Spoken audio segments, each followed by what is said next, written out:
হযরত লূত আলাইহিস সালামের স্ত্রী আজও এই পৃথিবীতে মূর্তি হয়ে এখনও দাঁড়িয়ে রয়েছে। বর্তমানে পৃথিবীতে আল্লাহ পাকের যে কয়েকটি বিশেষ নিদর্শন রয়েছে তার মধ্যে একটি হচ্ছে এই লূত আলাইহিস সালামের স্ত্রীর পাথরের মূর্তি, এবং এই মূর্তি কাফেরদের জন্য অন্যতম একটি নিদর্শন। এই পৃথিবীর বুকে যারাই আল্লাহর হুকুম পালন করবে না, যারা জমিনের বুকে অন্যায় অবিচার করে বেড়াবে এবং যারা আল্লাহ পাকের নির্দেশ মানবে না, তাদের পরিণতি বোঝার জন্যই এই একটি মূর্তিই যথেষ্ট। প্রিয় দর্শক, তাহলে এবার চলুন সংক্ষেপে এই মূর্তিটির ইতিহাস জেনে আসি। হযরত লূত আলাইহিস সালামের সময়কালে সেই অঞ্চলের মানুষজন তাদের নবীর হুকুম মানতে অস্বীকৃতি জানায়। হযরত লূত আলাইহিস সালামের সময়কালে তার সম্প্রদায় বিভিন্ন ধরনের অশ্লীল এবং বাজে কাজে লিপ্ত ছিল। তার কওমের লোকেরা মিলনের আকাঙ্ক্ষা চরিতার্থ করার জন্য নারীদেরকে বাদ দিয়ে পুরুষদের সাথে মিলন করত।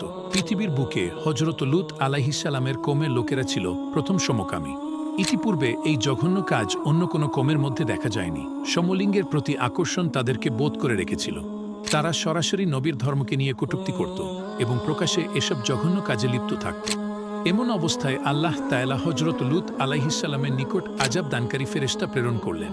সেই ফেরেশতা হযরত লূত আলাইহিস সালামের কাছে এসে আল্লাহ পাকের ভয়ঙ্কর আযাবের কথা শোনালেন, যে আযাবের ফলে তার জাতি ধ্বংস হয়ে যাবে। এই কথা শুনে নবী বেশ ভেঙে পড়লেন। আযাব দানকারী সেই ফেরেশতা আরও বললেন, তোমার পরিবারের সদস্যদের ভেতরে তোমার স্ত্রী আল্লাহ পাকের এই আযাবের মুখোমুখি হবে, কেননা সে অবিশ্বাসীদের মধ্যে অন্যতম। এই কথা শুনে নবী আরও ভেঙে পড়লেন। তবে ফেরেশতা তাকে এইটুকু আশ্বাস দিলেন যে যদি আযাবের সময়কালে তোমার স্ত্রী পেছনের দিকে ঘুরে না তাকায় তাহলে এই যাত্রায় সে বেঁচে যাবে। হযরত লূত আলাইহিস সালাম কিছুটা আশ্বাস পেলেন এবং পরিবারের সকল সদস্যদের বললেন, আযাব নাজিলের সময় কেউ যেন পিছনের দিকে ঘুরে না তাকায়।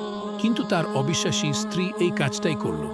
সে পিছনে ফিরে তাকানোর সাথে সাথে আল্লাহর আযাবের ফেরেশতা আল্লাহর হুকুমে তাকে পাথরের মূর্তিতে পরিণত করে দেন এবং সমগ্র সুদুম এলাকাকে উল্টে সেই এলাকাকে সমুদ্রে পরিণত করে দেন।